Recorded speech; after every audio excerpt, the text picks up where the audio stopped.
শফিকুল ইসলাম কাসেমি বয়ান পেশ করবেন। আসসালামু আলাইকুম ওয়া রাহমাতুল্লাহি ওয়া বারাকাতুহু। একটু আগে দিতে হলো। এটা কি আর আগে?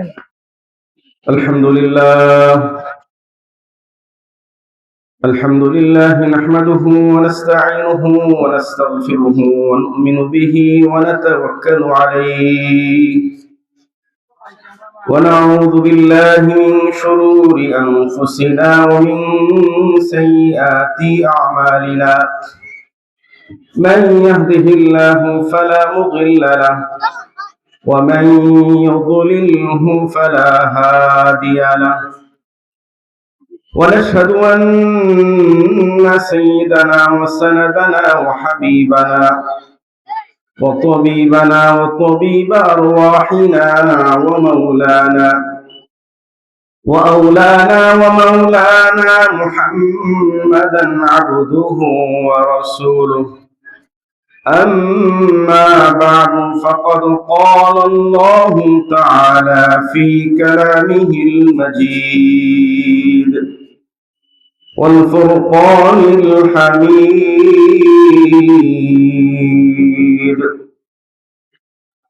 أعوذ بالله من الشيطان الرجيم. بسم الله الرحمن الرحيم.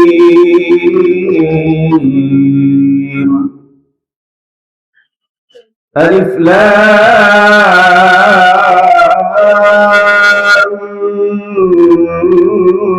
ميم.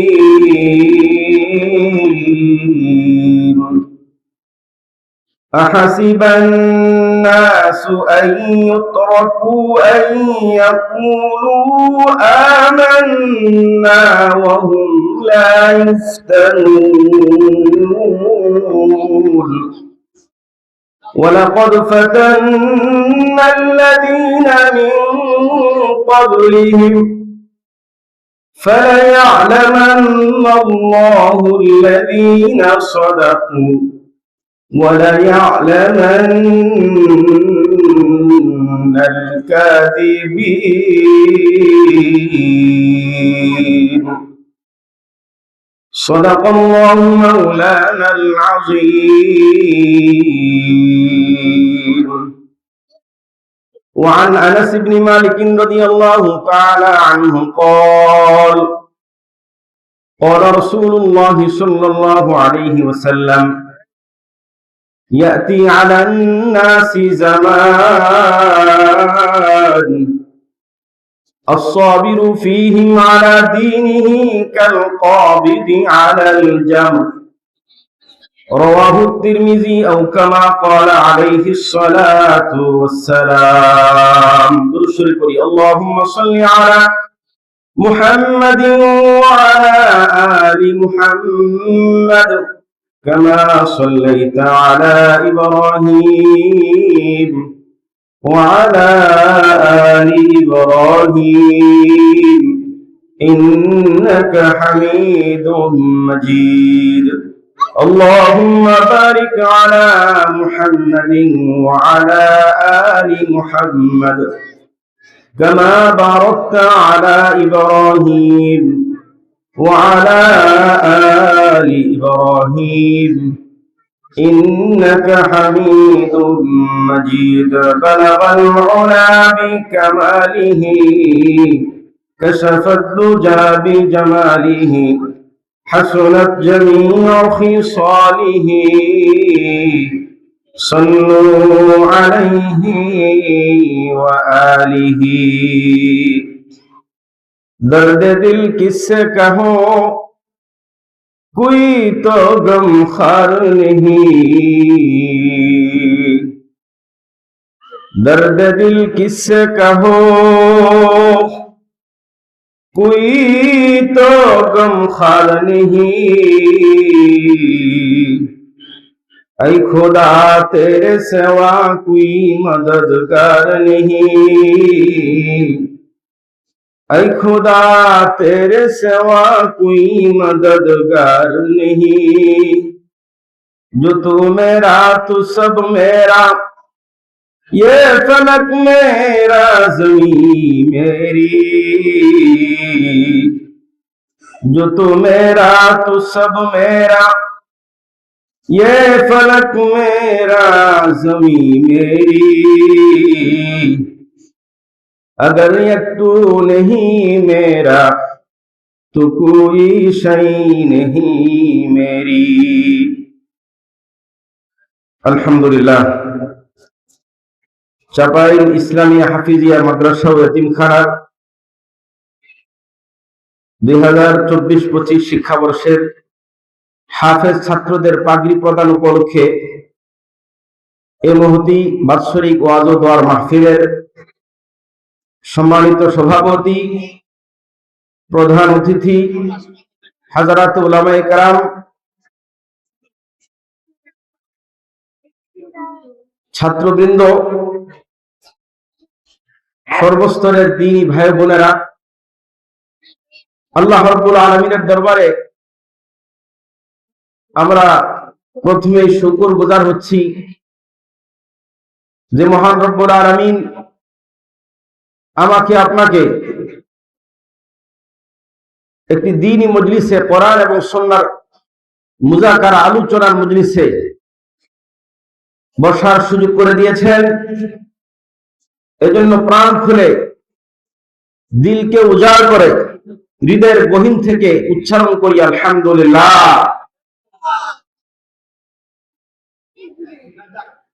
এই ফিতনার জমানায়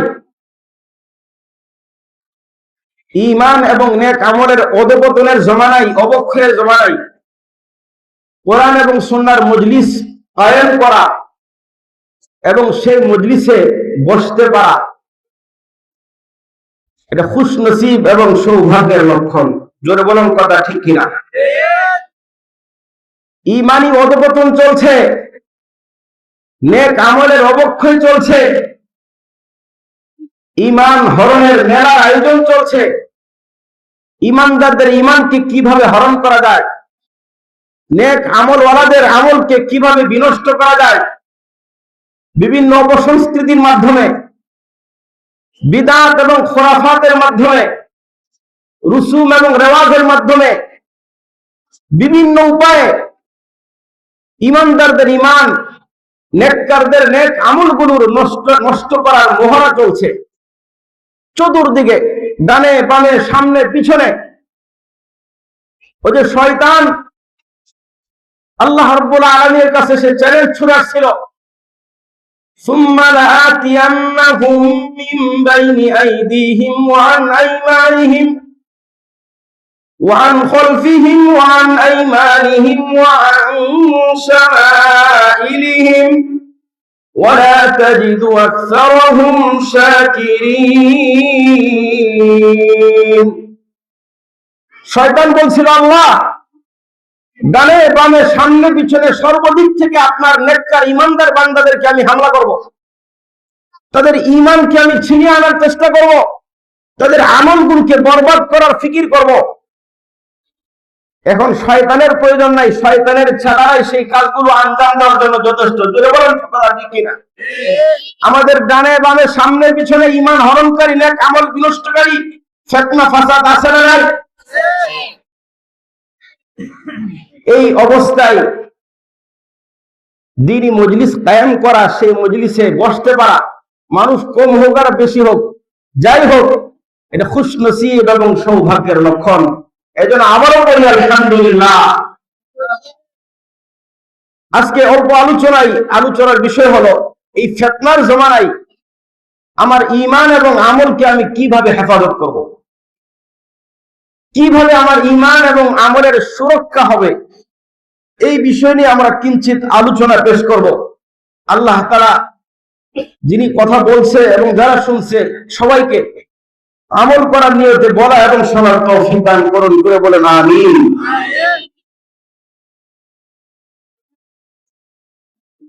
সুনানে তিরমিজি শরীফের হাদিস, হযরত আনাস বিন মালিক রাদিয়াল্লাহু তাআলা থেকে বর্ণিত।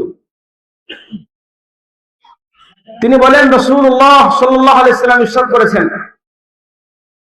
ইয়াতি আলান নাসি জামান আস-সাবিরু ফীহিম আলা দীনিহি কাল কাবিদি আলাল জামর।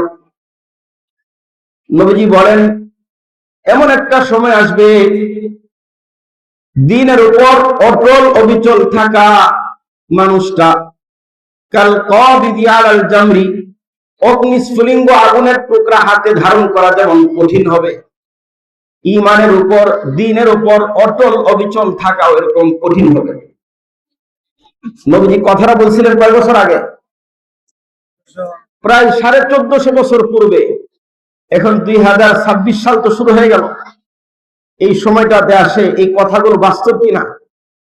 যারা ঈমানের উপর সত্যিকার অর্থে, নামকে আসতে না, সত্যিকার অর্থে যারা ঈমানের পথে অবিচল থাকতে চায়, নেক আমলের পথে যারা মজবুত থাকতে চায়, এই হাতের মধ্যে আগুন ধারণ করা, আগুনের টুকরা ধারণ করা যেমন কঠিন, ঈমানের উপর টিকে থাকা ওরকম কঠিন। চতুর্দিকে ডানে বামে সামনে পিছনে ফিতনা আর ফিতনা, বিভিন্ন সম্পদের প্রলোভন, পদের প্রলোভন, চাকরির প্রলোভন, বিভিন্ন টাকা পয়সার অফার, বিভিন্ন রকমের অফার দেওয়া চলতেছে যে তোমার ঈমানকে আমাকে দিয়ে দাও, তোমার আমলকে আমাকে দিয়ে দাও, নামকে হস্তে মুসলিম থাকবা, ইসলামের স্পিরিট তুমি ধারণ করবে না, শরীয়তের মেজাজ তুমি ধারণ করবে না, নামকে হস্তে মুসলিম থাকো, কাম বাস্তবিক পক্ষে তুমি আমাদের সাথে থাকো। বিভিন্ন ভাবে, রাজনৈতিক ভাবে, পারিবারিক ভাবে, ব্যক্তিগত ভাবে, সামাজিক ভাবে বিভিন্ন অফার দিয়ে ঈমানকে লুণ্ঠন করার এই চক্রান্ত ফিতনা ফাসাদ চলতেছে। আরেক হাদিসের মধ্যে নবীজি বলেন, বাদিরু বিল আমালি ফিতানান কাকিতাইল লাইলিল মুজলিমি ইসবিহুর রাজুলু ফিহা মুমিনান ওয়া ইউমসি কাফিরান আও ইউমসি মুমিনান ওয়া ইসবিহু কাফিরা। নবীজি সাল্লাল্লাহু আলাইহি সাল্লাম উম্মতে মুহাম্মাদীকে নসিহত করে বলতেছেন, ওই ফিতনা আসার আগেই তোমরা নেক আমলের দিকে অগ্রসর হও। যেই ফিতনার কঠোরতা, কাঠিন্যতা এমন হবে কাল্লাইলিল মুজলিমি, অন্ধকার রজনীর মতো, কাকিতাইল লাইলিল মুজলিমি, অন্ধকার রজনীর অন্ধকার টুকরার মতো। রাত যখন অমানিসা অন্ধকার যখন কঠিন আকার ধারণ করে, মনে হয় যেন অন্ধকার টুকরা হয়ে একটার পর একটা পড়তেছে, অন্ধকারের যেন পুরা দুনিয়াটা আচ্ছন্ন হয়ে যাইতেছে। ফিতনা হবে এত মারাত্মক, এত কঠিন ফিতনা। সকাল বেলায় ইমানদার থাকবে, বিকাল বেলায় তার ঈমান থাকবে না, বেঈমান হয়ে তার ঘরের মধ্যে ফিরে আসবে। অথবা নবীজি বলেন, ইউমসি মুমিনান ওয়া ইউসবিহু কাফিরা, বিকাল বেলায় ঈমানদার ছিল, ঈমানওয়ালা ছিল, আল্লাহ রাসূলের প্রতি বিশ্বাসী ছিল, কিন্তু রাতের মধ্যে এমন কিছু হয়ে গেল, সকাল বেলায় তার ঈমান নাই, সে পাক্কা টাটকা একজন কাফের হয়ে গেছে। ফিতনা এমন কঠিন রূপ ধারণ করবে, কখনো কাদিয়ানীদের ভেষে, কখনো হাদিস অস্বীকারীদের ভেষে, কখনো কোরআন অস্বীকারীদের আকার ধারণ করে, কখনো সেকুলারদের আকার ধারণ করে, কখনো আউল বাউল ফাউলের বেশ ধারণ করে। আমার আপনার ঈমানকে হরণ করার জন্য সমস্ত আয়োজন 2025-26 সালে সম্পন্ন হবে। এখন আমার আপনার কি দায়িত্ব, আমার আপনার জিম্মাদারি কি উপায়ে, কিভাবে আমি আমার ঈমানকে হেফাজত করব? ঈমান চোর যেন আমার ঈমান চুরি না করতে পারে। নেক আমলের ডাকাত আমার নেক আমল যেন ডাকাতি না করতে পারে। আমার ঈমান এবং নেক আমলের জন্য সুরক্ষা হয়, এই জন্য আমার আপনার কি করণীয়? 1 নম্বর করণীয়, কথা লম্বা না, সংক্ষিপ্তকারে কথাগুলো বলা হইতেছে, একটু মুখস্থ করার ফিকির করি এবং আমল করার ফিকির করি। কি বলেন? চেষ্টা করবেন ইনশাআল্লাহ। 1 নম্বর আমার জিম্মাদারি হলো তাজদীদ ঈমান, ঈমানকে সংস্কার করা, ঈমানকে নবায়ন করা। ওই যে ছোট্টকালে ঈমানের কালিমা পড়েছিলাম, লা ইলাহা ইল্লাল্লাহু মুহাম্মাদুর রাসূলুল্লাহ, আল্লাহ ছাড়া কোনো মাবুদ নাই, মুহাম্মদ সাল্লাল্লাহু আলাইহি সাল্লাম আল্লাহ তাআলার রাসূল। এই কথার আসল কি অর্থ? এই কথার আসল হাকিকত কি, তাৎপর্য কি, আমাকে ভালো করে বুঝতে হবে। আমি যে পড়েছিলাম ঈমানে মুফাসসাল, আমানতু বিল্লাহি, আমানতু বিল্লাহি ওয়া মালাইকাতিহি ওয়া কুতুবিহি ওয়া রুসুলিহি ওয়াল ইয়াউমিল আখির আপাতত বসেন। ওয়াল কদরি খাইরিহি ওয়া শাররিহি মিনাল্লাহি তাআলা ওয়াল বাসি বাদাল মাউত। ছয়টা জিনিসের কথা এখানে বলা হয়েছে। এক নম্বর আল্লাহর প্রতি ঈমান আনা, দুই নম্বর হলো সমস্ত রাসূলদের প্রতি ঈমান আনা, তিন নম্বর হলো সমস্ত আসমানি কিতাব সমূহের প্রতি ঈমান আনা, চার নম্বর হলো সমস্ত ফেরেশতাগণের প্রতি ঈমান আনা, পঞ্চম নম্বর হলো তাকদীরের ভালো মন্দ আল্লাহর পক্ষ থেকে ফয়সালা হয় এর প্রতি দৃঢ় ঈমান পোষণ করা, ছয় নম্বর হলো ওয়াল বাসি বাদাল মাউত, এর আগে গেছে ওয়াল ইয়াউমিল আখির, দুইটা মিলে মূলত একটাই। মৃত্যুর পরে আরেকটা জগৎ আছে যার নাম হলো পরকাল, হাসরের দিন। মৃত্যুর পরে আবার আল্লাহর সামনে হাজির হওয়া লাগবে। এই দুনিয়ার জীবন শেষ না, দুনিয়ার জীবন কেবলমাত্র একটা ভূমিকা, আসল হলো আখিরাত। এই ছয়টা জিনিসের প্রতি ঈমান যদি আনে তাহলে ঈমান হয়। ছয় জিনিসের এক নম্বর হলো আল্লাহর প্রতি ঈমান আনা, এর কি অর্থ? দুই নম্বর হলো নবী রাসূলদের প্রতি ঈমান আনার কি অর্থ? ফেরেশতাদের প্রতি ঈমান আনার কি অর্থ? আসমানি কিতাব সমূহের প্রতি ঈমান আনার কি অর্থ? তাকদীরের ভালো মন্দের প্রতি ঈমান আনার কি অর্থ? মৃত্যুর পর আবার জীবিত হওয়া লাগবে, এগুলোর ব্যাখ্যা বিশ্লেষণ কি? সাহাবায়ে কেরাম এবং তাবিঈনদের থেকে ব্যাখ্যাগুলো বর্ণিত আছে। ওই ব্যাখ্যা অনুসারে তার প্রতি ঈমান আনতে হবে, তাহলে ঈমান পরিপূর্ণ হবে। এই ছয় জিনিসের কোন একটার মধ্যে যদি ঘাটতি থাকে ঈমান থাকবে না। ঈমান থাকবে না যদি ঈমান হওয়া লাগে, ঈমান তৈরি করা লাগে, ঈমানদার হওয়া লাগে। ছয় জিনিসের প্রত্যেকটার প্রতি পুঙ্খানুপুঙ্খ ঈমান আনতে হবে। যদি সামান্য একটু বেশ কম ব্যতিক্রম হয়ে যায়, ঈমান কিন্তু খতরার মধ্যে পড়ে যাবে, ঈমান কিন্তু হুমকির মুখে পড়ে যাবে। এজন্য আমার ঈমানকে ফিতনার জামানায় ধারণ করার জন্য সবসময় সতর্ক থাকতে হবে, ঈমানের খবরগিরি করতে হবে, ঈমানকে নিয়ে পাহারা দিতে হবে। ঈমান যেন আমার চুরি না হয়ে যায়, ডাকাতি না হয়ে যায়। আল্লাহর সঙ্গে যদি কেউ শিরিক করে তাহলে ঈমান থাকবে? আল্লাহর সঙ্গে কেউ যদি শিরিক করে ঈমান থাকবে? অমুসলিমদেরকে যদি সহযোগিতা করে, মুসলমানদের বিরুদ্ধে কোন মুসলিমকে যদি সহযোগিতা করে তাহলে ঈমান থাকবে? মুসলমানদের স্বার্থকে জনাঞ্জলি দিয়া অমুসলিমদের স্বার্থকে যদি কেউ প্রাধান্য দেয় তাহলে ঈমান থাকবে? ইসলামের কোন বিষয়কে যদি কেউ তুচ্ছ তাচ্ছিল্য করে তাহলে কি তার ঈমান থাকবে? ইসলামকে কেউ যদি পরিপূর্ণ মনে না করে তাহলে কি তার ঈমান থাকবে? যদি কেউ চিন্তা ভাবনা করে ইসলাম হলো মসজিদ, মাদ্রাসা, কবরস্থান, ওয়াজ মাহফিল আর ঈদগাহ পর্যন্ত সীমাবদ্ধ, এর বাহিরে ইসলামকে নিয়ে যাওয়া যাবে না, তাহলে তার ঈমান থাকবে? ইসলাম পরিপূর্ণ জীবন ব্যবস্থার নাম কিনা বলে? জোরে বলেন, ইসলাম কি পরিপূর্ণ জীবন ব্যবস্থার নাম? ইসলাম পরিপূর্ণ। ইসলামের মধ্যে সবকিছুর সমাধান আছে না নাই? জীবনের শুরু থেকে শেষ পর্যন্ত সবকিছুর সমাধান আছে। দেশ কিভাবে পরিচালিত হবে এর পদ্ধতি ইসলামের মধ্যে বলে দেওয়া আছে কিনা? দেশের মধ্যে শান্তি নিরাপত্তা কিভাবে আসবে এই কথা ইসলামের মধ্যে আছে কিনা? অর্থনীতি কিভাবে পরিচালিত হবে, অর্থের মন্দা যেন দেশের মধ্যে তৈরি না হয়, অর্থনৈতিক ভাবে দেশ যেন সচ্ছল হয়, এর নীতিমালা কোরআন সুন্নাহর মধ্যে আছে না নাই? সমাজের মধ্যে শান্তি নিরাপত্তা কিভাবে আসতে পারে, ইসলামের মধ্যে এমন আইন আছে কিনা যে আইনগুলো বাস্তবায়ন করলে সমাজের মধ্যে শান্তি নিরাপত্তা আসবে? কি বলেন, আছে কিনা? বিচার ব্যবস্থা ইসলামের মধ্যে আছে কিনা? শিক্ষা ব্যবস্থা ইসলামের মধ্যে আছে কিনা?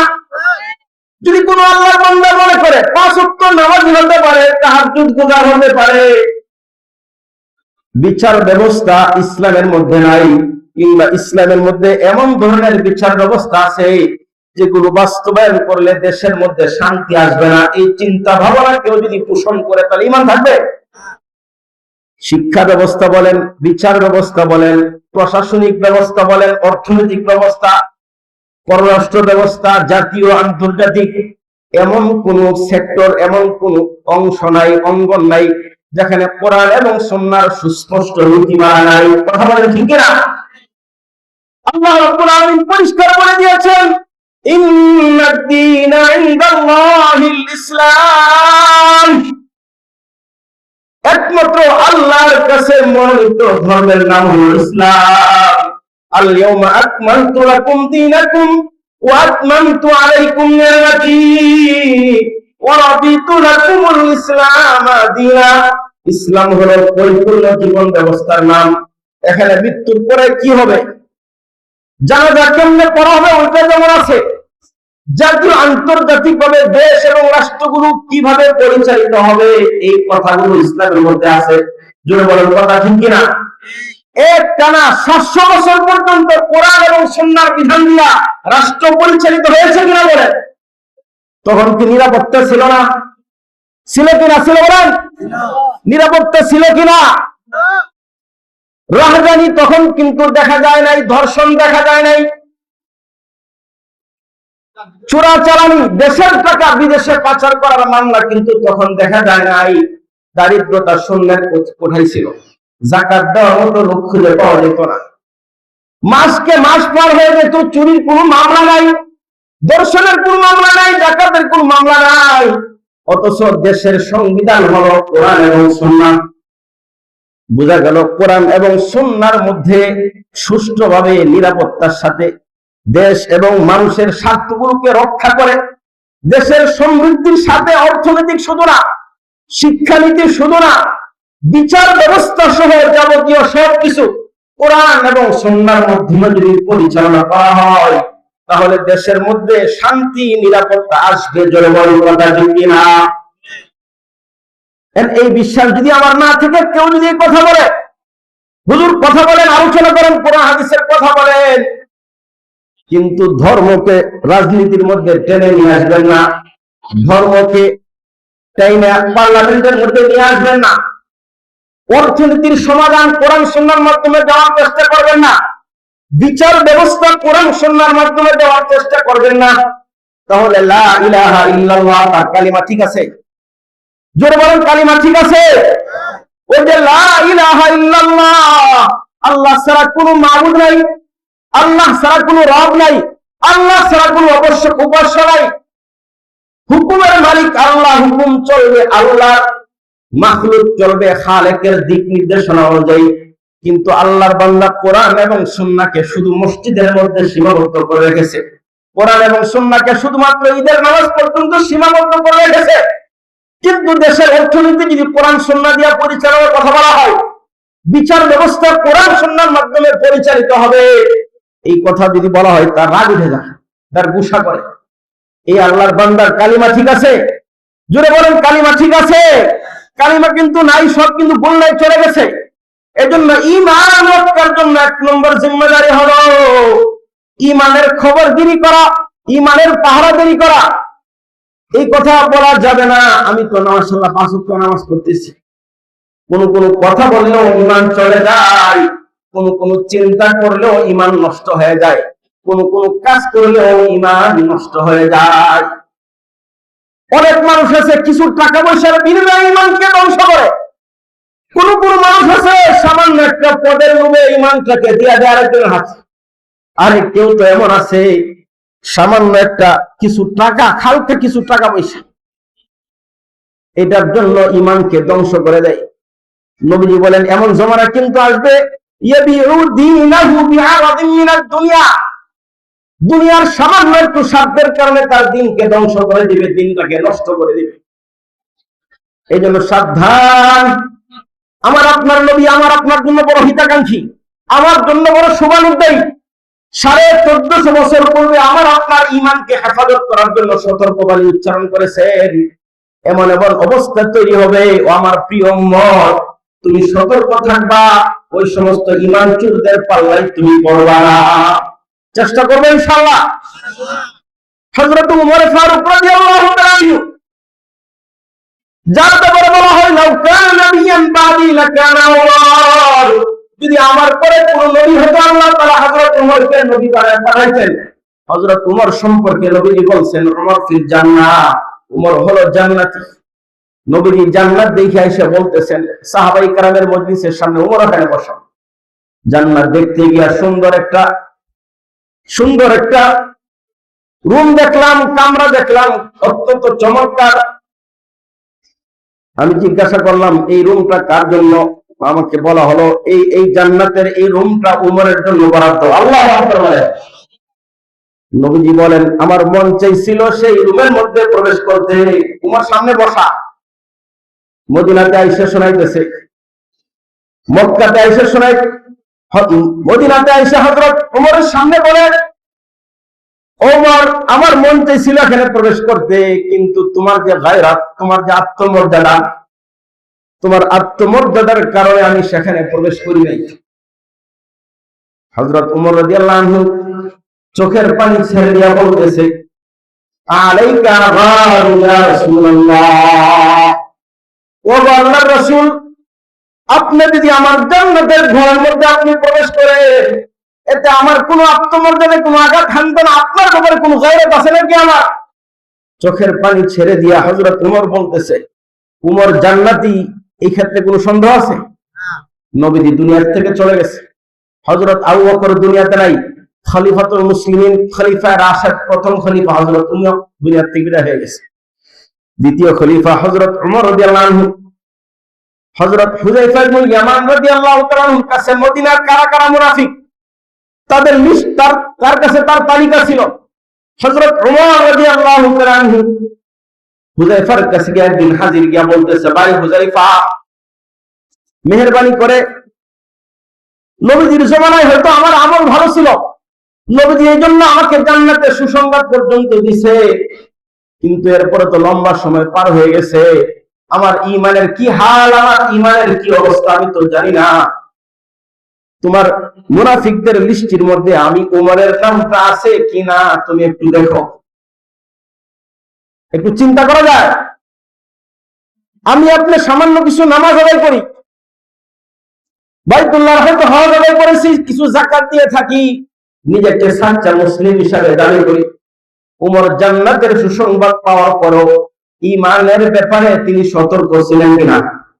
এই জন্য আমাকে আপনাকে সতর্ক থাকতে হবে যে আমার ঈমান ঠিক আছে কিনা, কোন কুফরি শিরকের মধ্যে লিপ্ত হইলাম কিনা, কোন কথার কারণে, কোন আচরণে, উচ্চারণে, কোন চিন্তা ভাবনার কারণে আমার ঈমান হুমকির মুখে পড়লো কি করলো না।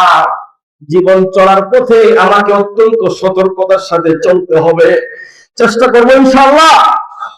এক নম্বর গেল, ঈমানের ব্যাপারে অসতর্ক হব না। কি কি কারণে ঈমান ভাঙে, কিভাবে ঈমান পরিপূর্ণ হয়, কোন কোন কারণে ঈমান দুর্বল হয়, কিভাবে ঈমানকে মজবুত করা যায়, হক্কানি বিদগ্ধ ওলামাদের সান্নিধ্যে এসে সেগুলো ভালো করে জানবেন, বুঝবেন, সে অনুযায়ী চলার চেষ্টা করবেন, বলেন ইনশাআল্লাহ। 2 নম্বর, এই ফিতনা ফাসাদের জমানায় ঈমানকে যদি হেফাজত করতে হয়, আমার আপনার জীবনের একটা চূড়ান্ত সিদ্ধান্ত থাকবে। সেই সিদ্ধান্ত হলো আল আখযু বিসুন্নাতিন নাবাবিয়্যা, নবীজির সুন্নতকে সর্বক্ষেত্রে আমি আঁকড়ে ধরব ইনশাআল্লাহ। নবীজির সুন্নতকে আমি আঁকড়ে ধরব। যারা সমুদ্র ভ্রমণ করেছেন, স্পিডবোটে যারা সফর করেছেন, দেখবেন প্রত্যেকটা যাত্রীকে লাইফ জ্যাকেট দিয়ে থাকে। কি সফর করছেন দেখছেন, লাইফ জ্যাকেট দেয় না সবাইকে? কোন কারণে যদি স্পিডবোটটা ডুবে যায়, তখন সমুদ্রের উত্তাল তরঙ্গ, প্রচন্ড ঝঞ্ঝে বায়ু, জীবনকে ধ্বংস করার মতো বিভিন্ন উপকরণ আশেপাশে ডানে বামে বিদ্যমান, তখন কিন্তু সবাই লাইফ জ্যাকেটটা ব্যবহার করে নিজের জীবনকে হেফাজত করার জন্য। এই আমার আপনার অবস্থা কিন্তু এরকম, চতুর্দিকে ঈমানকে ধ্বংস করার জন্য বহু রকমের ফিতনা ফাসাদ হাজির, অনেক সুন্দর সুন্দর নাম দিয়ে হাজির। আমার ঈমানকে আমি রক্ষা করবো কেমনে? আমার লাইফ জ্যাকেট কি? আমার লাইফ জ্যাকেট হলো সুন্নাতুন নাবাবিয়্যা, নবীজির সুন্নাহ। সর্বক্ষেত্রে নবীর সুন্নাহ কোনটা সেটা আমি মানবো। নবীর সুন্নাহ কোনটা, এই কথা নবীজি পরামর্শ দিয়েছেন, আলাইকুম বিসুন্নতি ওয়া সুন্নাতিল খুলাফায়ে রাশিদিন আল মাহদিয়িন। নবীজি বলেন তারাকতু ফীকুম আমরাইন লান তাদিল্লু মা তামাসসাকতুম বিহিমা কিতাবাল্লাহি ওয়া সুন্নাত রাসূলি। হে আমার উম্মতরা, আমি তোমাদের মধ্য থেকে একসময় চলে যাব।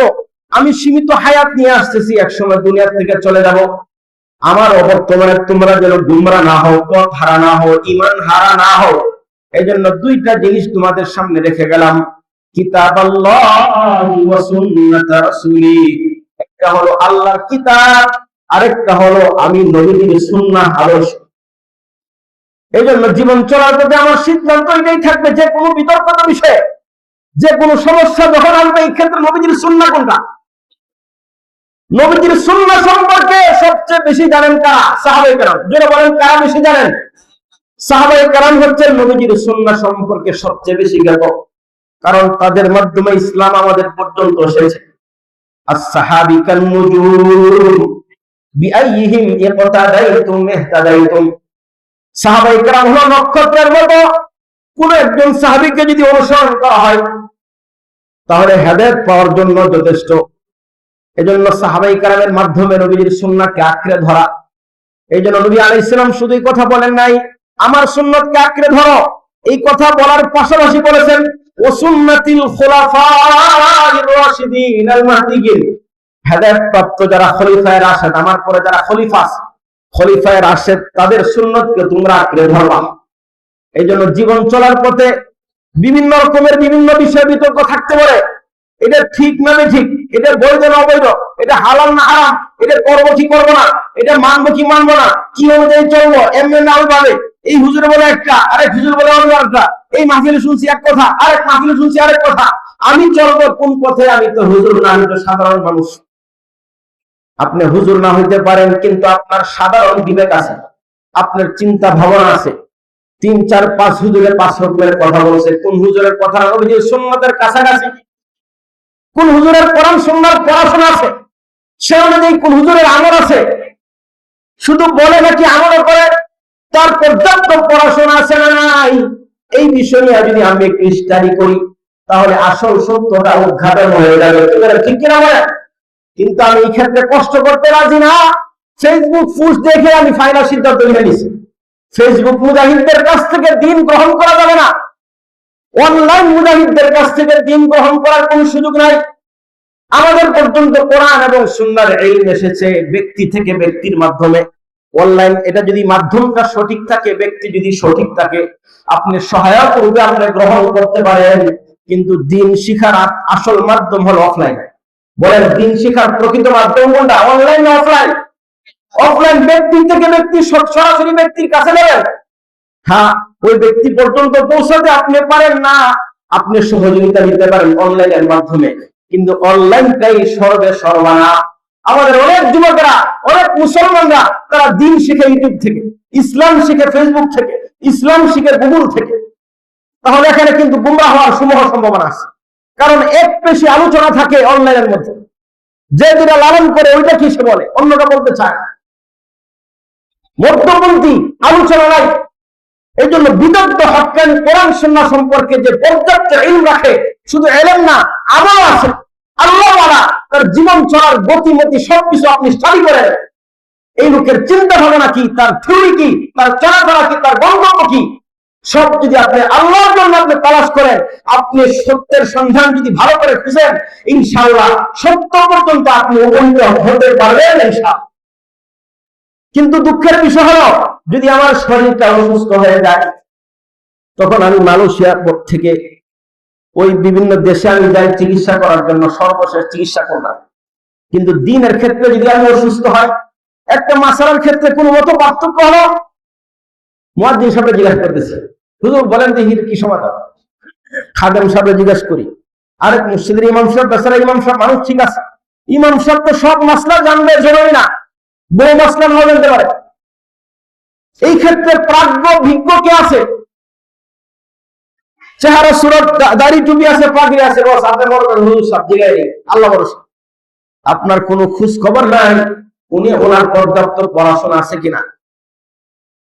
আপনার কানের সমস্যা, কান বিশেষজ্ঞ আপনি খুঁজেন, কান স্পেশালিস্ট।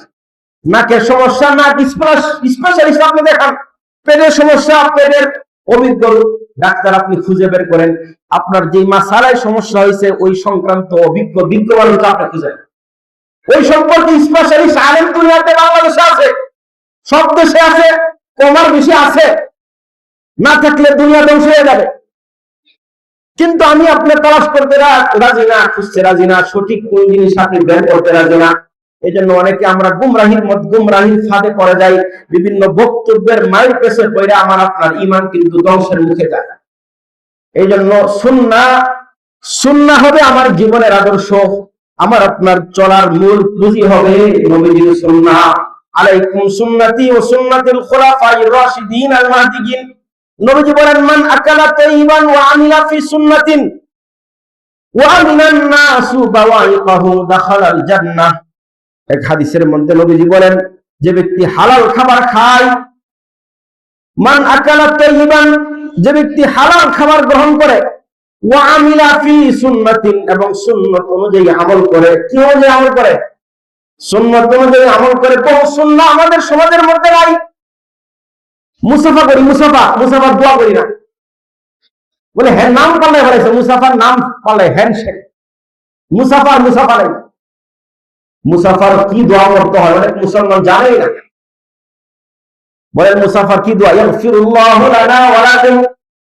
মুসলমান দুইজন পরস্পরে যখন সাক্ষাৎ হয়, যখন উভয়ের প্রত্যেকের হাতের সাথে যখন হাত মিলাই, নবীজি বলেন আল্লাহ তাআলা তাদের গুনাহগুলোকে মাফ করে দেন। সুবহানাল্লাহ।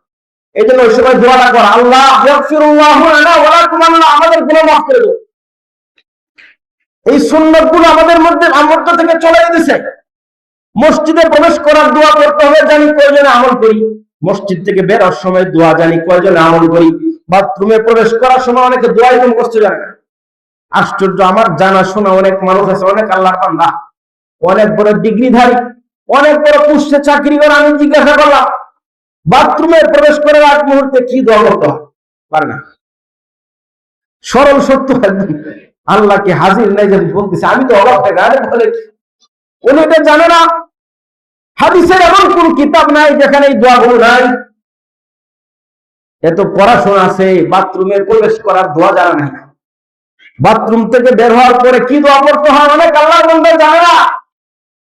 নতুন কাপড় পরিধান করলে কি দোয়া করতে হয় এটাও কিন্তু অনেকে জানে না। ঘর থেকে বের হলে কি দোয়া করতে হয় কেউ জানে, কারণ বিপদ আছে সামনে। এই জন্য কেউ শিখছে বিপদ থেকে উদ্ধারের জন্য, সুন্নতের উপর আমল করার জন্য আসলে আল্লাহ জানে। গাড়িতে উঠলে কি দোয়া করতে হয়, খাওয়ার সময় খাবার শেষে কি দোয়া করতে হয়, মাসনুন সকাল সন্ধ্যার আমলগুলো কি হওয়া দরকার। প্রত্যেক নামাজের পরে মাসনুন দোয়া আছে, আমল আছে। অনেক বান্দা জানেই না, অনেকে জানলে ওগুলো মানতে রাজি না। নবীজি বলেন মান আহইয়া সুন্নাতান, যে ব্যক্তি ফাসাদের জমানায়, মান আহইয়া সুন্নতি ইনদা ফাসাদি উম্মতি ফালাহু আজরু মিয়াতি শাহিদ। কোন একটা সমাজের মধ্যে একটা সুন্নাত মৃতপ্রায়, মানুষ সেগুলোর উপর আমল করে না। এই যে আজকে বিবাহের সুন্নাত, বিবাহ শাদী করালে কি সুন্নাত, কিভাবে বিবাহ শাদী করাতে হয়, এটা অনেকে জানে না। জানলে মানার কোন ফিকিরও নাই। সম্পূর্ণ ইহুদি খ্রিস্টানদের তরিকায়, সম্পূর্ণ হিন্দুদের সিস্টেমে বিবাহ শাদীর আয়োজন হয়। কথা বলেন ঠিক না? হাজী সাহেবের মেয়ে, গাজী সাহেবের মেয়ে, আল্লাহর ওলির মেয়ে, আল্লাহর ওলির ছেলের বিয়ে হইতেছে, আর আশপাশের মানুষ কোনো ঘুম নাই। সুন্নতের বারবার ভাগ বাজিয়ে দেওয়া হইতেছে। আমি জানি, কিন্তু মানার জন্য আমি প্রস্তুত না। নবীজি বলেন ফাসাদের জমানায়, ফিতনার জমানায় যারা নবীজির সুন্নাহকে জিন্দা করবে, ফালাহু আজরু মিয়াতি শাহীদ, তার আমল নামায় 100 শহীদের সওয়াব দান করা হবে। সুবহানাল্লাহ। আমি এগুলো জানি। সালাম দেওয়ার সুন্নাত তোর মধ্যে নাই। পরিচিত যারা আছে সালাম দিই, যারা চিনি না সালাম দেয়। এটা হবে না জীবনের সর্বক্ষেত্রে। সমাজ চলবে কেমনে? সুন্নত তরিকায়। আমার পরিবার চলবে সুন্নত তরিকায়, আমার ব্যক্তি জীবন চলবে সুন্নত তরিকায়। কথা বলেন ঠিক কিনা? দেশ চলবে সুন্নত তরিকায়, বলেন ঠিক কিনা? এই জন্য আমাকে চেষ্টা করতে হবে, কি হবে না? না, চেষ্টা করার দরকার নেই। এই দেশ যেন কোরআন সুন্নাহর আদর্শ অনুযায়ী চলে, এর জন্য যারা চেষ্টা করবে না, কোন রকমের কোন চেষ্টা করবে না, সে আসামি হবে, আল্লাহর দরবারে সে আসামি হবে। এজন্য আমার ব্যক্তি জীবন থেকে শুরু করে জাতীয় জীবন পর্যন্ত সর্বক্ষেত্রে নবীর সুন্নাহকে বাস্তবায়ন করার ফিকির করব। যত রকমের সমস্যা আসুক, যত কিছু আসুক, আমার সিদ্ধান্ত থাকবে নবীজির সুন্নাহ যেখানে আমি সেখানে। জোরে বলেন, নবীজির সুন্নাহ যেখানে আমি সেখানে, নবীজির সুন্নাহ যেখানে আমি সেখানে। সর্বক্ষেত্রে পোশাকের সুন্নাত কোনটা? পুরুষের জন্য নারী পুরুষের মধ্যে পোশাকের কিছু পার্থক্য আছে। খাওয়া দাওয়ার সুন্নাত কি, কাপড় পরিধান করার সুন্নত তরিকা কি, এই সব কিছু আমি শিখবো, জানবো এবং আমল করবো ইনশাআল্লাহ। ঈমানকে হেফাজত করার 3 নম্বর বিষয়, আমি আমার নিজের দিকে তাকাবো, আমার দুষ্টুর দিকে আমি তাকাবো। আমি কেমন, আমি লোকটা ভালো আছে কিনা, আমার ঈমান আকীদা ঠিক আছে কিনা, আমার আমল সহি আছে কিনা, আমি ভালো আছি কিনা, আমার মধ্যে সততার গুণ আছে কিনা, আমি মিথ্যা কথা বলি কি বলি না, আমি গীবত শেখাত করি কি করি না, আমি কোন কোন গুনাহের মধ্যে লিপ্ত আছি, আমি কেমন আছি, আমি কাইফা আনা, আমি কেমন আছি। এইভাবে আমার জীবনের ফুলি, অমুকের ঈমান নষ্ট, অমুকের আমল খারাপ, অমুক হলো ইবলিস, অমুক হলো শয়তান, অমুক হলো ভালো না, এটা বলার আগে আমি কেমন আছি, আমি ভালো আছি কিনা, আমার মধ্যে ভালো গুণ আছে কিনা, এই দিকে ফিকির করা। সর্বক্ষেত্রে এটা ভাবা আমার চেয়ে নিকৃষ্ট মানুষ কেউ নাই, আমার মধ্যে আমলের অনেক ত্রুটি, আমার ঈমান আকীদা মজবুত না, ঈমান আকীদা মজবুত করার দরকার। কোন মজলিসে বসলে মনে করা এই মজলিসের মধ্যে সবচেয়ে বড় পাপী হলাম আমি। হযরত থানবী রাহমাতুল্লাহ আলাইহি যখন আলোচনা করতেন, বয়ান করতেন, আশরাফ আলী থানবী রাহিমাহুল্লাহ উপমহাদেশের একজন বিখ্যাত ব্যক্তি, আল্লাহ ওয়ালা। উনি যখন কোন মজলিসে আলোচনা করতেন তখন মজলিসের অবস্থা ভিন্ন রকম হতো। ওনার একজন শিষ্য গিয়া হযরত থানবীর কাছে বলতেছেন, হযরত, যখন আপনার আলোচনার মজলিসে আমি বসি, আপনার কথাগুলো যখন আমি শুনি, আমার কাছে মনে হয় আমার চাইতে বড় পাপী এই মজলিসে আর কেউ নেই। হযরত থানবী রাহমাতুল্লাহ আলাইহি বলেন, তুমি বিশ্বাস করবা, তুমি তো তোমার কথা বলতেছো, আমার কথা শোনো, আমি তো বয়ান করি, আমি আলোচনা করি, যখন আমি কথা বলি আল্লাহকে হাজির নাজির জায়গা বলতেছি, এই পুরা মজলিসের মধ্যে আমি মনে করি আমার চাইতে নিকৃষ্ট পাপী এই মজলিসে আর কেউ নাই। মান ক্বালা হালাকান নাস ফাহুয়া হালাকুহুম। এজন্য সবসময় নিজের দিকে তাকাও, আমি কেমন আছি, আমার আমল ঠিক আছে কিনা, আমার কবরে আমাকে যাইতে হবে, আমার হিসাব নিকাশ আল্লাহর কাছে আমাকে দিতে হবে। একটা হলো মানুষকে দাওয়াত দেওয়া, সেটা ভিন্ন জিনিস, কিন্তু পর্যালোচনা যখন হবে আমাকে নিয়ে সবার আগে হবে। দাওয়াত দিব, সঠিক পথে মানুষকে দাওয়াত দিব। ইয়া আইয়ুহাল্লাযীনা আমানু আলাইকুম আনফুসাকুম লা ইয়াদুররুকুম মান দাল্লা ইযা ইহতাদাইতুম। যখন সমালোচনা হবে, আত্মপর্যালোচনা হবে, আত্মসমালোচনা, আমাকে নিয়ে আমি আগে বসবো যে আমার মধ্যে সুন্নাত কতটা আছে, 5 ওয়াক্ত নামাজ আমি ঠিক মতো পড়ি কিনা, ঈমান মজবুত হওয়ার জন্য যে সমস্ত জিনিস দরকার আমার মধ্যে আছে কিনা, আমি আল্লাহর হক গুলো আদায় করতেছি কিনা, বান্দার হক আমার দ্বারা নষ্ট হচ্ছে কি হচ্ছে না। আলোচনার কেন্দ্রবিন্দু হব সবার আগে আমি, এরপরে অন্যদেরকে কেমনে সংশোধন করা যায় সেটা দ্বিতীয় পর্যায়ে। কিন্তু দুঃখজনক হলে সত্য, আমরা সবাই খালি আলোচনা করলেই যখন নিয়ে বসি, অমুককে নিয়ে ভাবি, অমুক কেমন, তমুক কেমন, অমুক কেমন, তমুক কেমন, আমি কেমন, আমার অবস্থা কি, আল্লাহর বিধান আমি ঠিক মতো মানছি কিনা, আল্লাহর হুকুম আমার দ্বারা লঙ্ঘিত হচ্ছে কি হচ্ছে না, এই ফিকির আত্মসমালোচনা আমার মধ্যে নাই। এগুলো আমার দরকার আছে কিনা বলেন।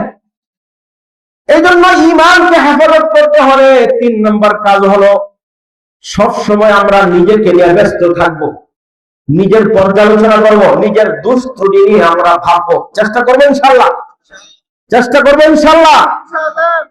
3 নম্বর হলো ঈমানকে হেফাজত করার জন্য 3 নম্বর কাজ হলো ঈমানের পথে চলতে গেলে বিভিন্ন রকমের বিপদ আসতে পারে। ঈমানের পথে চলতে গেলে বিভিন্ন রকমের আপদ বিপদ মুসিবত আসতে পারে, কখনো মালের উপরে, কখনো জানের উপরে, কখনো চাকরি বাকরির উপরে, কখনো সন্তান সন্ততির উপরে, কখনো আত্মীয় স্বজনের উপরে, বিভিন্ন ভাবে ফিতনা ফাসাদ এবং বালা মুসিবত আসতে পারে। আল্লাহ তাআলা বলে দিয়েছেন, আলিফ লাম লাম মিম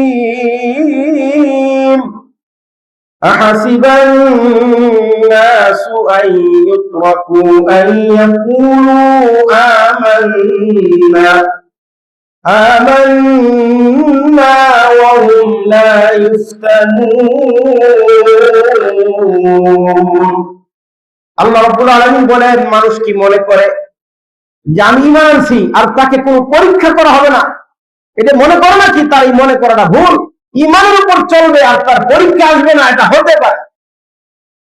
এদের ঈমানদার ঈমান নিয়ে চলতে গেলে, ঈমানের উপর অবিচল থাকতে গেলে বিভিন্ন রকমের পরীক্ষা নিরীক্ষা আসবে। ওই সময় আমার কি করণীয়? আল্লাহ তাআলা আমাকে আপনাকে পরামর্শ দিয়েছেন, ওয়াসবির আলা মা আসাবা। যখন বিপদ আসবে, বিপদের উপর তুমি ধৈর্য ধারণ করো। সাহাবায়ে কেরামের জীবন ইতিহাসের দিকে তাকায় দেখো, ঈমানের উপর চলার কারণে, ঈমানের উপর অটল অবিচল থাকতে গিয়া কি পরিমাণ তারা মুসিবত সহ্য করেছে। হযরত আম্মার রাদিয়াল্লাহু আনহু, ওনার আব্বা হযরত ইয়াসির রাদিয়াল্লাহু আনহু, ওনার হযরত আম্মারের আম্মা হযরত সুমাইয়া রাদিয়াল্লাহু তাআলার গল্প আপনারা শুনেন, ইতিহাসের কিতাবের মধ্যে সংরক্ষিত আছে। ইসলামের প্রথম শহীদের নাম হলো হযরত সুমাইয়া। শুধুমাত্র কেবলমাত্র ঈমানকে হেফাজত করার জন্য আবু জাহেলের পক্ষ থেকে বিভিন্ন অফার ছিল। সর্বশেষ কোনো অফার না, ঈমান যদি না ছাড়ো তোমাকে কিন্তু ধ্বংস করে দেওয়া হবে। হযরত সুমাইয়া রাদিয়াল্লাহু তাআলা আনহা সিদ্ধান্ত নিয়েছেন, জীবন যাইতে পারে কিন্তু ঈমান ছাড়তে পারি না। আল্লাহু আকবার। জীবন হারাতে পারি কিন্তু ঈমান হারাতে পারি না। জীবন জলাঞ্জলি দিতে পারি কিন্তু ঈমানকে জলাঞ্জলি দিব না। হযরত সুমাইয়া রাদিয়াল্লাহু তাআলা আনহার লজ্জাস্থানে বর্ষা মেরে তাকে হত্যা করা হয়েছে, শহীদ করা হয়েছে। ঈমানের জন্য হযরত সুমাইয়া জীবন দিছে। হযরত খাব্বাব রাদিয়াল্লাহু তাআলা আনহু, হযরত ওমর যখন খলিফাতুল মুসলিমিন, তার পিঠ কাপড়টা উঁচু করে পিঠে দেখছিলেন, পিঠের মধ্যে কি অবস্থা। ওনার মালিক ছিল কাফের। ঈমান থেকে ফেরানোর জন্য এমন এমন নির্যাতন করা হয়েছে, পিঠের মধ্যে গর্ত হয়ে গেছে, গোশতগুলো নেমে গেছে, চর্বিগুলো পড়তে পড়তে পিঠটা গর্ত হয়ে গেছে। একদিন, দুই দিন না, অসংখ্য দিন। সৌদি আরবের গরম এখনো কি অবস্থা আপনারা জানেন। পাথর যে গরম হয়, সেই পাথরের মধ্যে যদি চাউল পানি দিয়ে যদি বসায় দেখেন, যদি ভাত হয়ে যায়। এই উত্তপ্ত পাথরের উপরে খালি শরীরে পিঠ ওই পাথরের মধ্যে শোয়ায় রাখতো, রাস্তায় রাস্তায় হেসরাইতো, বিভিন্ন ভাবে কষ্ট দিত। ঈমান ছাড়ো, সবকিছু থেকে তুমি মুক্তি পাইবা। হযরত খাব্বাব বলেন, এমন এমন হইছে আমার শরীর থেকে রক্ত, এই সব কিছু পয়রা পয়রা ওই আগুন নিভছে, এরকম করতে করতে আমার পিঠটা পর্যন্ত গর্ত হয়ে গেছে। হযরত ওমর রাদিয়াল্লাহু আনহু হযরত খাব্বাবের পিঠ দেখে তিনি কান্না শুরু করছিলেন। আমাকে আপনাকে এগুলো থেকে সিদ্ধান্ত নিতে হবে। ঈমানের পথে চলতে গেলে পরীক্ষা আসবে, ঈমানের পথে চলতে গেলে মুসিবত আসবে, শারীরিক ভাবে আসবে, মানসিক ভাবে আসবে, সম্পদের উপর আসবে, সন্তানের উপর কিন্তু পরীক্ষা আসবে। তাহলে কি আমি হাল ছেড়ে দিব? কি বলেন, হাল আমি ছেড়ে দিব? হাল ছাড়া যাবে না। ঈমান সবকিছু হারানো যাইতে পারে কিন্তু ঈমান হারানো যাইতে পারে না।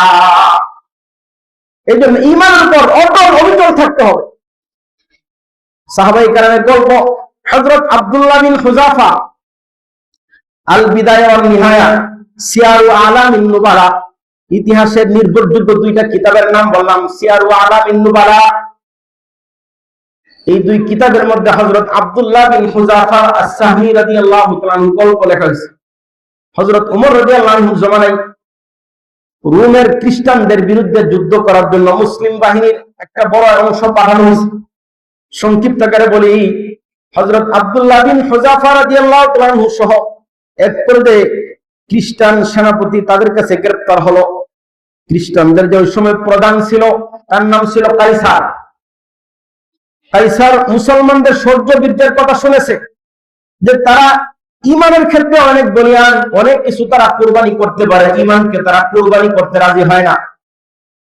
কিছু মুসলমানকে আমার সামনে ধরে নিয়ে আসো, আমি নিজের চোখে দেখতে চাই মুসলমানদের ঈমানের অবস্থাটা কি, আমি নিজের চোখে দেখ। হযরত আব্দুল্লাহ বিন হুযাফা ওনার সঙ্গে যারা ছিলেন বড় একটা দল, বড় একটা অংশ, এদেরকে নিয়ে আসা হইল। সর্বপ্রথম খ্রিস্টান সম্রাট হযরত আব্দুল্লাহ বিন হুযাফাকে অফার করে, তানাসসর, তুমি খ্রিস্টান হয়ে যাও, তাহলে আমার রাজ্যের অর্ধেক আমি তোমাকে প্রদান করব, তোমাকে পুরস্কার স্বরূপ। হযরত আব্দুল্লাহ বিন হুযাফা বলতেছে, তোমার রাজ্যের অর্ধেক কেন, সারা পৃথিবী যদি আমাকে দিয়ে দাও, এরপর আমার ইসলাম থেকে এক চুল পরিমাণ নড়ব না। ভরা মজলিসের মধ্যে হযরত আব্দুল্লাহ কথা বলছে, তো বলে তুমি আমাকে বেইজ্জতি করলা। উনি একটু মজাক করে, একটু ঠাট্টা বিদ্রুপ করে বলছিলেন যে তোমার অর্ধেক রাজত্ব দূরের কথা, সারা দুনিয়া নিয়ে দাও, এরপর ইমান আমি দিব না। তার মাইন্ডে লাগছে, হ্যাঁ আমাকে বেইজ্জতি করলা, আমি রোমের ওই সময়ের পরাশক্তি ছিল, সুপার পাওয়ার। সে বলতেছে ঠিক আছে, মজা তোমাকে দেখাইতেছি, ইমানদারি কারে বলে আমি দেখাইতেছি। বলে ওকে বন্দি করো, জেলখানায় নিয়ে যাও, ওরে না খাওয়া রাখবা, না খাওয়া রাখো, খাওয়া দাওয়া বন্ধ, দীর্ঘ সময় পর্যন্ত খাবার দাবার বন্ধ। সে আহলে কিতাব ছিল, খ্রিস্টান তো কিতাবওয়ালা, ইমানকে কেমনে ধ্বংস করা যায় এই ফিকির, এই চিন্তা তার ভালো ছিল। সে যখন দেখলো সম্পদের প্রলোভন দিলাম, সে মানতে রাজি না, তার ইমানটা নষ্ট করতে হবে। ইমান যদি নষ্ট করা যায় তাহলে বাকি কাজ হয়ে যাবে। দীর্ঘ সময় যখন তাকে ক্ষুধা পিপাসায় রাখা হলো, প্রচন্ড পিপাসা, ক্ষুধা, ডাক্তার পাঠানো হলো, সে এসে বললো তার অবস্থা খারাপ, এখন যদি খাবার দাবার না দেওয়া হয়, না খেয়ে মারাত্মক দুর্ঘটনা ঘটতে পারে। বলে ঠিক আছে, খাবার ভালো কোনো খাবার দিবে না, মদ এবং শুকরের গোশত দিয়ে দাও। বলে নাও, ক্ষুধা পিপাসার্ত, এই সময় তার জন্য খাওয়া তো জায়েজ, খাওয়া জায়েজ না? যদি কোন এরকম নিরুপায় কোন মানুষ, ইল্লা মান ইসতুররা, আল্লাহর কোরআনের মধ্যে আছে, কেউ যদি এমন কোন জায়গায় গেল যেখানে কোনো হালাল কোন খাবার নাই, কোন হালাল খাবার নাই, হারাম খাবার আছে, যদি না খাই সে মারা যাবে, তার জীবন বাঁচানোর রক্ষার্থে যতটুকু না খেলে নয়, আলা সাদ্দির রামা, জীবন বাঁচানোর পরিমাণ খাবার তার জন্য কি আছে, অনুমতি আছে। যখন তার সামনে নিল, এমনি কথা বলতে পারতেছিল না, যখন খাবার সামনে নিছে, হযরত আব্দুল্লাহ বিন হুযাফা বলে তাড়াতাড়ি এটা এখান থেকে নিয়ে যাও, এটা এখান থেকে নিয়ে যাও, এই বিন্দু মাত্র সেখান থেকে আমি গ্রহণ করবো না, এটা নিয়ে যাও, আমার জীবন চলে যাক, কিন্তু আমি হারাম জিনিস আমার পেটের মধ্যে আমি দিব না, আমার ইমান আমি নষ্ট করবো, ইমান নষ্ট করে আমি মরতে চাই না। কোন কাজ হলো না, পরামর্শ করে দ্বিতীয় নম্বর অফার দেওয়া হলো, এখন তাকে খাবার দাও, তার পছন্দসই খাবার দাও, খাক, ভালো করে খাক, সমস্যা নেই, ভালো করে খাওয়াই দাও। দীর্ঘ সময় পর্যন্ত আরব থেকে আসছে, স্ত্রী থেকে অনেক দূরে আছে, এই জন্য তার যৌবনকে নষ্ট করার চেষ্টা করো। দীর্ঘ সময় পর্যন্ত পরিবারের সঙ্গে দেখা সাক্ষাৎ নাই। পরামর্শ হলো, সিদ্ধান্ত হলো, আমাদের অঞ্চলের একজন সুন্দরী নারী, ওই বাচ্চার ফ্যামিলির একজন নারীকে বিশাল অফার দিয়ে পাঠানো হয়েছে যে তুমি তোমার সর্বত্র বিসর্জন দিয়ে দিবা, যেন সে তোমাকে ব্যবহার করে তার ইমানটা নষ্ট হয়ে যায়, পরবর্তী সবকিছু আমাদের কাজ হয়ে যাবে। অনেক লম্বা সময়, কয়েকদিন পর্যন্ত চেষ্টা করা হলো এই মেয়েটাকে তার কাছে রেখে। ওই মেয়ে সেখান থেকে আইসা সে রিপোর্ট দিল, আমাকে কার কাছে পাঠাইলেন, আম হাজারুন আম বাশারুন, আহাজারুন আম বাশারুন, সে পাথর নাকি মানুষ, আমি তো কিছুই বুঝলাম না, আমি কি নারী আম আযাকারুন আম উনসা, আমি কি একটা মহিলা না পুরুষ, সে কোনোদিন সময় তাকাও দেখে নাই, আল্লাহ বিন্দু মাত্র আমার দিকে তাকাও দেখে নাই, চোখের পানি ফেলে কান্না করতে আমি দেখেছি, কিন্তু চোখ ভাই আমার দিকে কখনো তাকাবে না, আমার দিকে কোন নজরে তাকাবে তো দূরের কথা, আমার চেহারার দিকে তাকায় দেখেও নাই। দেখলো যে নারী দিয়ে কোনো কাজ হলো না, সম্পদ দিয়েও কোনো কাজ হলো না, ক্ষুধার্ত রাইখেও কোনো কাজ হলো না। পরামর্শ বলে এখন কি করা যায়, সিদ্ধান্ত হলো এখন মায়ের উপর কোনো ওষুধ নেই, তার জীবন শেষ করেন। ওকে বলেন যদি ইমান না ছেড়ে খ্রিস্টান না হও তাহলে কিন্তু শেষ করে দেওয়া হবে। আর এটা শুধু কথার কথা না, তার সামনে তার দুই বন্ধুকে ডেকে নিয়ে আসা হলো, ডেক্সির মধ্যে, পাতিলের মধ্যে, কড়াইয়ের মধ্যে তেল রেখে সেটা ফুটানো হলো। ফুটন্ত তেল যখন টকবক করতেছে, তখন দুইজন, একজন একজন করে দুইজন মানুষকে ফুটন্ত তেলের উপর ছেড়ে দেওয়া হলো। ওনার চোখের সামনেই দুইটা মানুষ ফ্রাই হয়ে পুরা ভাজি হয়ে গেছে, গোশত আলাদা, চামড়া আলাদা, হাড্ডি আলাদা, সবকিছু মুহূর্তের মধ্যে আলাদা হয়ে গেছে। বলতেছে আমার কথা যদি না শোনো, তোমার দুই বন্ধুর যেমন অবস্থা হয়েছে তোমার কি অবস্থা। হযরত হুযাফা, আব্দুল্লাহ বিন হুযাফা বলতেছে আফসোস, আমার জন্য আফসোস করতেছি যে আমার আগে আমার দুই বন্ধু জান্নাতি হয়ে গেছে। তুমি আমাকে ভয় দেখাতেছো, এই জন্য তো আসি নাই জীবন বাঁচানোর জন্য, এখানে রোমান এলাকায় আসি নাই, সুদূর আরব থেকে এখানে জীবন রক্ষা করার জন্য আসি নাই, শাহাদাতের তামান্না নিয়ে আসছি, শহীদ হইতে আসছি। আফসোস, আমার আগে আমার দুই বন্ধু শাহাদাতের পেয়ালা পান করে জান্নাতি হয়ে গেল, আমি এখন পিছনে। কোনো সমস্যা নেই, আমাকে ফলাইতে পারে, কোনো সমস্যা। এখন তাকে নিয়ে যাবে, চোখের মধ্যে একটু পানি পানি ভাব, ওই লোক তাকে আছে, ও ভাবছে মনে এখনো ভয় পাইছে মনে, বলে তাহলে কি এখন আমাদের অফার মানবা, খ্রিস্টান হবে নাকি? চোখের মধ্যে পানি, বলে চোখের মধ্যে পানি এই জন্য প্রথমত একটা বিষয়, আমি চাইছিলাম আমি আগে জান্নাতি হব, কিন্তু আমার দুই বন্ধু আগে চলে গেল। দুই নম্বর আফসোস, জীবন কেবলমাত্র একটা, শরীরের মধ্যে যতগুলো পশম আছে, পশম পরিমাণ যদি আমার জীবন থাকতো, আর যদি আল্লাহর রাস্তায় জীবন দেওয়ার সুযোগ আসতো, এখন তো একবার আসতেছে মাত্র, তাহলে প্রত্যেকটা বার আমি আমার জীবনকে আল্লাহর দ্বীনের জন্য দিয়ে দিতাম। এই জন্য আমার আপনার সিদ্ধান্ত থাকবে। অনেকে সামান্য একটা ভূতের কারণে ইমানকে ধ্বংস করে, আসে নাই? অনেকে সামান্য একটা পথ থেকে রাখার জন্য ইমানকে ধ্বংস করে, এমন মুসলমান আছে কিনা বলেন? তাহলে ইমানের অবস্থা কি ঠিক থাকবে? এই জন্য আমাকে সিদ্ধান্ত নিতে হবে, যত কিছু আসুক না কেন আমি ইমানের উপর অটল অবিচল থাকবো ইনশাআল্লাহ। এই জন্য আল্লাহর কাছে দোয়া করতে হবে কিনা বলেন? দোয়া করতে হবে কিনা বলেন? দোয়া করতে হবে কিনা? এই 5 নম্বর টিপস, 5 নম্বর পরামর্শ হলো ইমানের উপর অবিচল থাকার জন্য আল্লাহর কাছে পরামর্শ, আল্লাহর কাছে দোয়া করবো। কি দোয়া? ওই যে কোরআনের মধ্যে একটা গল্প আছে, সময় শেষের দিকে কোরআনের মধ্যে গল্প আছে, ইমানের গল্প। কোরআনের 2 জায়গায় আল্লাহ তাআলা অত্যন্ত চমৎকার ভাবে সেই গল্পটা আলোচনা করেছেন। 1 নম্বর সূরা তাহার মধ্যে আছে, 2 নম্বর সূরা আরাফের মধ্যে আছে। গল্পটা কাদের গল্প? ফেরাউনের জাদুঘরদের গল্প।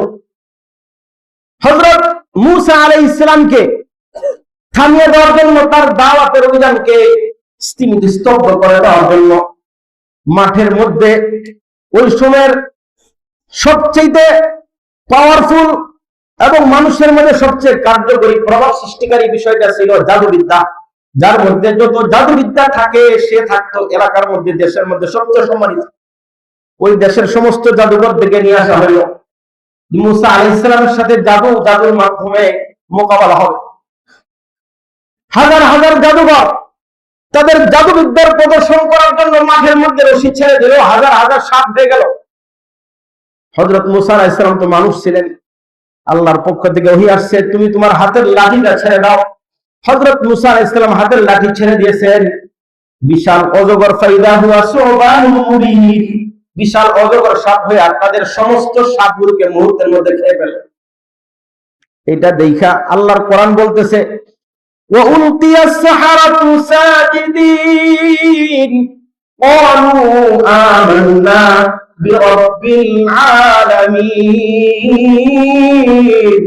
রব্বি মূসা ওয়া হারুন। জাদুকররা যখন দেখলো আমাদের সমস্ত জাদুর সাপগুলোকে, মুহূর্তের মধ্যে হযরত মূসা আলাইহিস সালাম লাঠি খায়া সব শেষ করে দিয়েছে। তারা সকলে মিলে সিদ্ধান্ত নিছে, এটা জাদু যদি হইতো পৃথিবীর মধ্যে আমাদের চেয়ে বড় জাদুঘর নেই, এটা নিশ্চয়ই কোনো জাদু না, এটা সৃষ্টিকর্তার সাথে হযরত মূসার সম্পর্ক আছে। মুহূর্তের মধ্যে তারা বলল আমান্না বিরাব্বিল আলামিন, আমরা রব্বুল আলামিনের প্রতি, মূসা এবং হারুনের রবের প্রতি আমরা ঈমান নিয়ে আসি। ফেরাউন ক্ষিপ্ত হয়ে বলতেছে আমানতুম লাহু ক্বাবলা আন আযানা লাকুম ইন্নাহু লাকাবীরুকুম আল্লাযী আল্লামাকুমুস সিহর, আমার পারমিশন ছাড়া ঈমান নিয়ে আসছো? লাউ কাত্তি আন্না আইদিয়াকুম ওয়া আরজুলাকুম মিন খিলাফ, তোমাদের হাত পা উল্টো ভাবে কেটে দিব যদি ঈমান বাদ না দিয়ে আমার পথে না আসো। ওয়ালা উসাল্লিমান্নাকুম আজমাইন, শরীর কাস্তে চড়িয়ে তোমাদের জীবনকে শেষ করে দাও। জাদুঘররা ঈমান আনছে মাত্র কয়েক দিনের হিসেবে, কিন্তু ঈমান অন্তরে এত মজবুত ভাবে বসে গেছে, তারা বলতেছে قالوا لن نؤثرك على ما جاءنا من البينات والذي فطرنا فاقض ما أنت قاض তুমি যা কিছু করার করো ইন্নামা তাকজি হাদিহিল হায়াতাদ দুনিয়া যা কিছু করবা দুনিয়াতে করবা যদি মারতে চাও মারতে পারো কিন্তু আমরা যে রবের প্রতি আমরা ঈমান এনেছি ঈমানকে জীবন থাকতে আমরা বিসর্জন দিব না আল্লাহু আকবার মেরে শেষ করতে পারো কারণ ঈমান কি জন্য আনছি জীবনে বহু গুনাহ খাতা করছি লিয়াগফির লানা খাতায়ানা ওয়া মা আকরাহতানা আলাইহি মিনাস সিহর একজন নবীর বিরুদ্ধে জাদুর মাধ্যমে যুদ্ধ করতে আসছি চরম বেয়াদবি করছি অনেক গুনাহ খাতা করছি আল্লাহ যেন আমাদেরকে মাফ করে দেয় ওই সময় জাদুকররা দোয়াটা করছিল এখন সাধারণ জাদুকর না পাক্কা ঈমানদার হয়ে গেছে আল্লাহর কাছে তারা দোয়া করেছিল সেই দোয়া আল্লাহ আমাকে আপনাকে শোনাইছেন কোরআনের আয়াত বানাইয়া নাজিল করে আমার আপনার সামনে পেশ করছেন আমার সাথে সবাই দোয়াটা করেন বলে রব্বানা আফরিগ আলাইনা সাবরা ওয়া তাওয়াফানা মুসলিমিন আবার বলেন রব্বানা আফরিগ আলাইনা সাবরা ওয়া তাওয়াফানা মুসলিমিন এই দোয়াটা কারা বলছিলেন ওই ঈমানদার মানুষগুলো আল্লাহর কাছে বলছেন আল্লাহ আমাদের কোনো শক্তি নাই কারণ এত মিশরের সম্রাট এর শক্তির কোনো অভাব নাই আমরা তো মুসার পক্ষে আছি মুসার তো কোনো শক্তিও নাই কিন্তু সিদ্ধান্ত নিয়ে নিছি জীবন চলে যেতে পারে কিন্তু ঈমানকে নষ্ট করতে রাজি না ঈমানের উপর চলতে গেলে বিপদ আসবে মুসিবত আসবে আল্লাহ সেই মুসিবতে যেন আমরা সবর করতে পারি রব্বানা আফরিগ আলাইনা সাবরা সবর করা যেন আমাদের জন্য সহজ হয়ে যায় আমরা যেন ধৈর্য ধারণ করতে পারি সেই তৌফিক আমাদেরকে দান করো ওয়া তাওয়াফানা মুসলিমিন এবং আমাদের মৃত্যু যেন ঈমান অবস্থায় কালিমা উচ্চারণ করতে করতে যেন আমরা মারা যাই সেই তৌফিক আপনি আমাদেরকে দান করেন আমিন এই একটা দোয়া দুই নম্বর দোয়া এই দোয়াটা মুখস্থ আছে কিন্তু অর্থ সহ বলেন রব্বানা লা তুযিগ কুলুবানা বা'দা ইয হাদাইতানা ওয়া হাব লানা মিন লাদুনকা রাহমাহ ইন্নাকা আনতাল ওয়াহ্হাব এই দোয়াটা মুখস্থ আছে না অনেকের মুখস্থ আছে যাদের মুখস্থ নাই মুখস্থ করে ফেলবেন এরকম হে আল্লাহ আমাদেরকে হেদায়েত দেওয়ার পরে আপনি আমাদের অন্তরকে বাঁকা করে দিয়েন ওয়া হাব লানা মিন লাদুনকা রাহমাহ আপনার পক্ষ থেকে রহমত দান করেন ইন্নাকা আনতাল ওয়াহ্হাব নিশ্চয় আপনি বড় দানকারী অর্থ বুঝে খেয়াল করে দোয়াগুলো করবেন চেষ্টা করেন ইনশাআল্লাহ তিন নম্বর দোয়া আমার সাথে বলেন